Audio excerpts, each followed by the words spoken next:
morning. Today's Tuesday, May 12th, and we are starting our reading for Grace for President. This is our last story in our reading book, and I think you're going to enjoy it. It is a realistic fiction. That means it tells about made-up events that could actually happen in real life. So the story could be about a real person, but it might not be Grace. I think you're going to enjoy it. It's a good read. But the big question for the week is, how are different traditions celebrated and shared? How are they celebrated and shared? This week, yesterday, or Sunday actually, we had Mother's Day. How do your traditions on Mother's Day, how do you share those with others? Okay, graduation. How are graduations shared amongst our communities? Okay, we talked about 4th of July. How about May Day? St. Patrick's Day. All of these times are traditions. And what are the ways in which you celebrate? How do you share them with others? So let's open in our reading books to page 504, and we're going to read Grace for President. 504, Grace for President. You can follow along with the video, or you can grab your book, read it by yourself, or read along as the video is playing. Grace for President. Grace for President by Kelly DiPuccio. Illustrated by Le Yuen Pham. Genre: realistic fiction tells about made-up events that could happen in real life. Now read about a pretend election at a school. Those are some really big names. Kelly DiPuccio, Le Yuen Pham. All right. Our big question of the week. How are different traditions celebrated and shared? Turn our page, 506. One morning in September, Mrs. Barrington rolled out a big poster with all of the president's pictures on it. Grace Campbell could not believe her eyes. Where are the girls? That is a very good question, said Mrs. Barrington. The truth is, our country has never had a woman president. No girl president? Ever? Grace asked. No, I'm afraid not, said Mrs. Barrington. Okay, and this is still true today. We have never in America had a woman girl president. We've had a couple that have thought about running for presidency and then they pulled out, but no girl presidents. Maybe in the future. We'll see about that, I guess. All right, page 507. Grace doesn't look too happy. She's like, why don't we have a girl president? Grace sat at her desk and stewed. No girls? Who'd ever heard of such a crazy thing? Finally, she raised her hand. Yes, Grace? I've been thinking it over, and I'd like to be president. Several students in the class laughed. Well, I think that's a star-spangled idea, Grace, said Mrs. Barrington. In fact, we can have our own election right here at Woodrow Wilson Elementary. Maybe they're going to have a class president. So maybe they'll be voting for someone in their class to be president. Can girls actually be president? Yes. Maybe we'll have somebody in our 2nd grade that could be president. If you set your goals high enough, you never know. You may become president. Just don't forget who Mrs. Fink is if you do, because I would like to come to the White House and visit you. All right, let's turn to our next page, page 508. The snickering in the room stopped. Grace smiled. Would anyone else like to run for president? Mrs. Barrington asked the class. Nobody raised their hand. Becoming president was going to be easy, Grace thought. The next day, Mrs. Barrington made an announcement. In the name of democracy, I have invited Mr. Waller's class to join our election. Their class has nominated Thomas Cobb to be their presidential candidate. Grace's heart sank. Thomas was the school spelling bee champion. His experiments always took a blue ribbon at the science fair. And he was captain of the soccer team. So she may be thinking, oh, I don't even have a chance because he's so popular. Everyone likes him. Does that mean she should stop and say, I don't want to do it? No, if she's got the dream to want to be the class president, she should try for it. Let's see what happens. Becoming president wasn't going to be so easy after all, Grace thought. The teachers put the names of all 50 states and the District of Columbia into a hat. Everyone except for Grace and Thomas got to choose a state. I'm Texas, said Anthony. I'm New Hampshire, said Rose. I'm Michigan, said Robbie. What does the number 17 mean? Each state is assigned a number of electoral votes. That number is determined by how many people live in that state, said Mrs. Barrington. Each of you will be a representative for your state.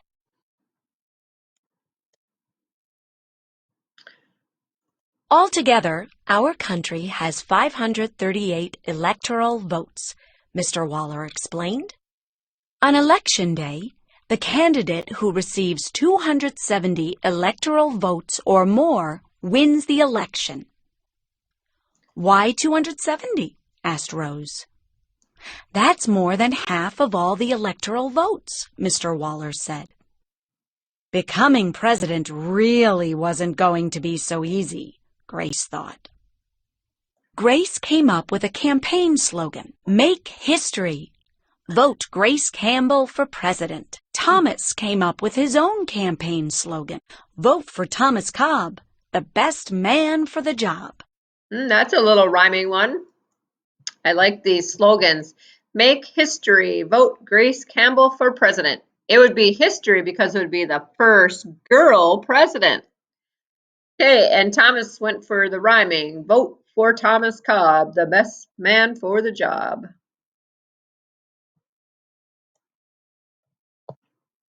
And when they say electoral votes, so like Minnesota has a certain number of electoral votes.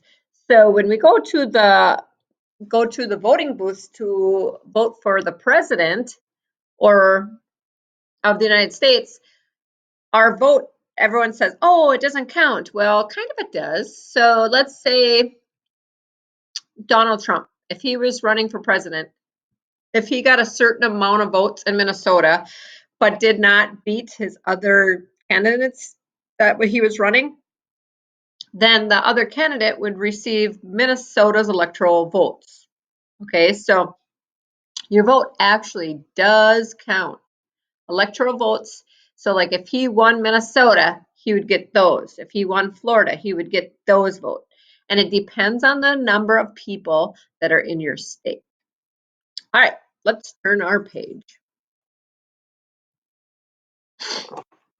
We are on page 511. Grace listened to what issues were important to the students, and she made a list of campaign promises.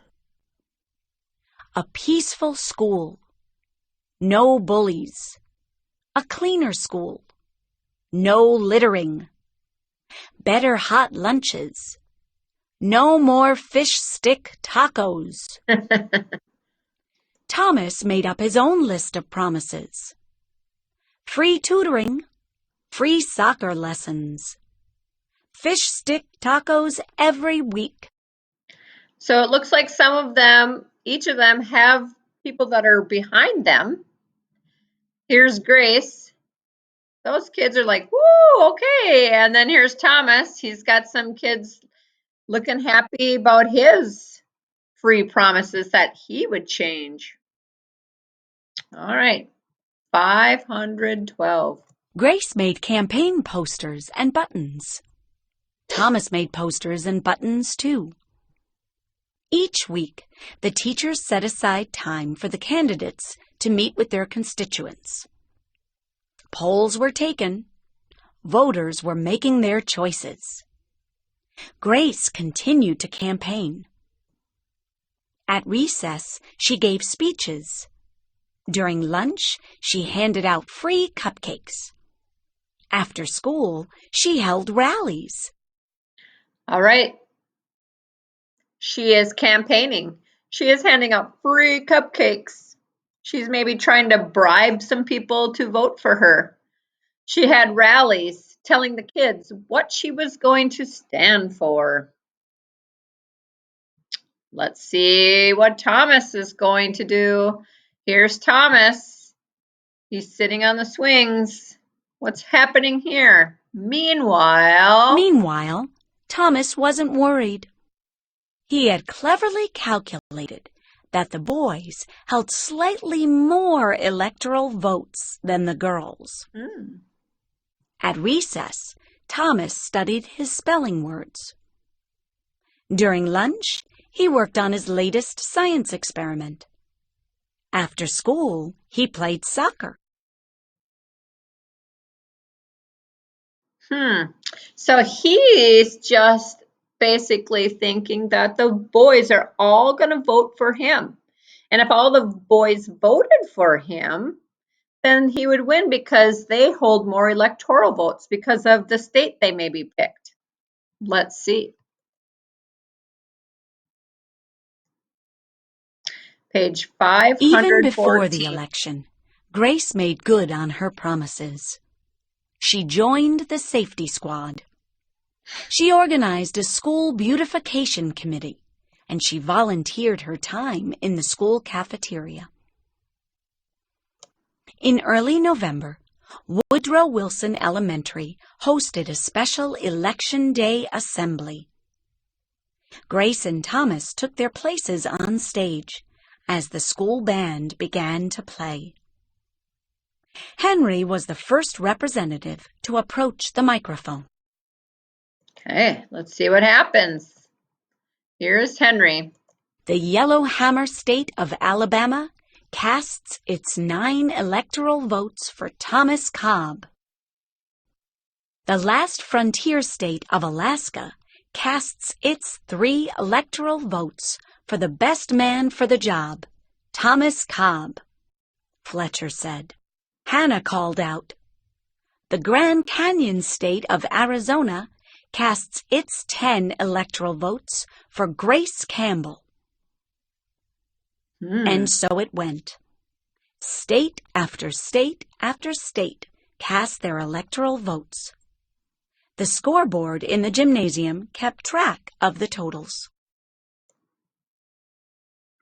So when your parents go and vote, no one knows who they vote for. It's very private. You don't have to go in front of people and go, I vote for. It's kind of one of those privacy things. All right, let's see what happens. The voting demonstration was quickly coming to an end. Clara approached the podium. The Badger State of Wisconsin casts its 10 votes for my best friend, Grace Campbell. Grace looked at the scoreboard. Thomas had 268 electoral votes. She had 267. There was only one state still unaccounted for, Wyoming. Thomas grinned. Grace felt sick. Why do you think Grace felt sick? If I had to predict, I'm guessing it's a boy that needs to vote yet. And what does Thomas think? That all the boys would vote for him. Let's see what happens. It is Sam. Sam walked up to the microphone. He looked at Thomas. He looked at Grace.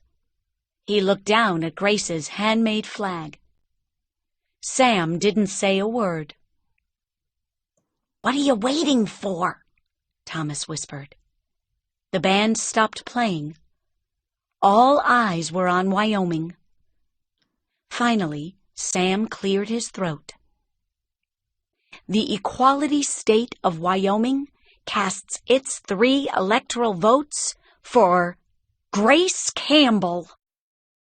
Whoa! So what does that mean? Let's see what happens.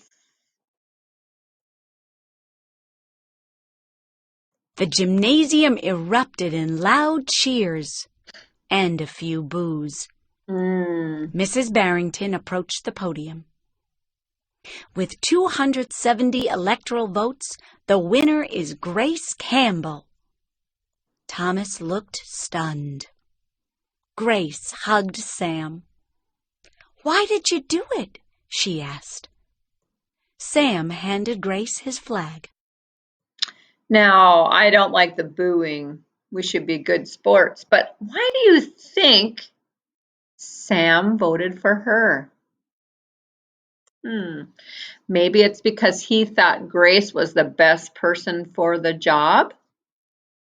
Maybe. Sometimes you have to do what's best and not follow what everybody else is doing. Let's see, page 519. "Because," he said, "I thought you were the best person for the job." The following week, the students in Mrs. Barrington's class were preparing for their career day presentations. Grace volunteered to go first. She stood at the front of the room and glanced at the poster still hanging on the wall. "My name is Grace Campbell, and when I grow up, I'm going to be President of the United States." This time, everyone believed that she would. Could she? Oh, for sure she could be. If you set your dreams and goals high enough, you can do almost anything that you want. Just never give up. Let's look at our questions on page 520. Envision it. Retell. Think critically. 1. In the story, Grace ran for president. Who is the President of the United States today? 2. What message does the author want you to know? 3. Look back and locate 3 important details of America's election process. How can you find out if the details are true? 4. Based on the story, what prediction can you make about Grace's future? 5. Look back and write. Look back at pages 508 to 509. Why did Grace think that becoming president was not going to be easy? Provide evidence to support your answer. Okay, so let's look at number 1. It says, in the story, Grace ran for president. Who is the president of the United States today? Well, all of us should know that Donald Trump is our president. Number 2, what message does the author want you to know? Now, this is the theme of the story. Okay, what did the author teach you in this story? I hope that you learned that anything is possible if you put forth effort and hard work. Set your goals high and accomplish by their hard work. Number 3, it says, look back and locate 3 important details of America's election process. What can you find out how can you find out if the details are true? Now, one thing I saw, and I thought they did a really good job, the teacher, Mrs. Barrington, showed the class the presidents of the United States, and all of them were men. Can you go back and find this? Yes, you can. Okay. I really liked it when Mr. I gotta look for his name, the other teacher's name. Mr. Waller's class came in, and he and Miss Barrington showed them a map about electoral votes. I gotta figure out how to make this happen. Oh, I gotta come this way. Okay, it's on page 509. They talked about electoral votes. It says, I'm Michigan, said Robbie. What does the number 17 mean? And here's a fact.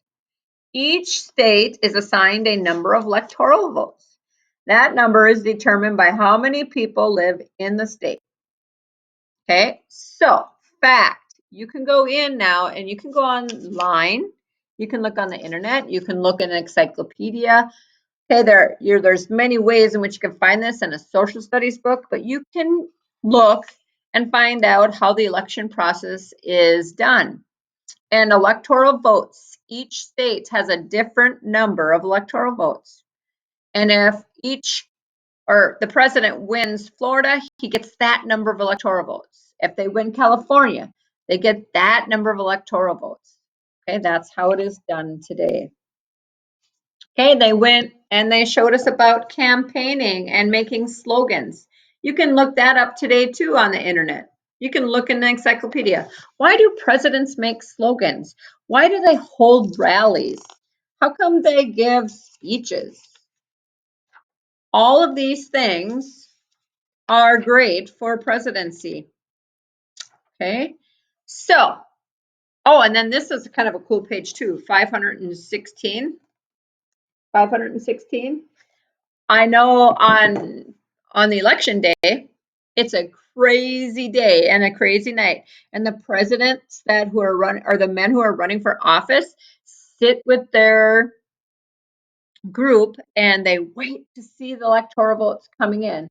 And then it's kind of like anticipating if they're gonna win or how far back they are. But this really happens. They get to sit and watch the electoral votes come in. All right. And number 4, it says, based on the story, what prediction can you make about Grace's future? Well, if I had to make a prediction, I think Grace is going to have a great future. She has big dreams that she wants to accomplish, and I believe she's going to work hard at doing it. And page 508 and 509, why did Grace think that becoming president was not going to be easy? Provide evidence to support your answer. And if you look back at page 508 and 509, this is when she realized that she had to run against Thomas. And Thomas was the spelling bee champ. He also was the star of the soccer team. And she thought it was going to be really hard because he was a popular kid at school. Let's read about our author. Meet the author, Kelly DiPuccio. Kelly DiPuccio has many talents. When growing up, she hoped to be a professional doodler or a musical performer. As an adult, she chose to become a writer. Ms. DiPuccio has always enjoyed children's literature. She did not start writing her own stories until after her children were born. She says that her children taught her about the importance of humor. Kelly DiPuccio is the author of more than 7 children's books and continues writing stories for children today. Read more books by Kelly DiPuccio. Bedhugs. What's the magic word? Reading log. Use the Reader's and Writer's Notebook to record your independent reading. All right, and that's it for today. But yes, if you wanted to go into your workbooks now, and you could do your workbook pages 531 and 533, you can do that. And you also have your decodable reader to follow along and read with today too. And daily fix-its 3 and 4. Have a great Tuesday. We'll talk to you later. Bye.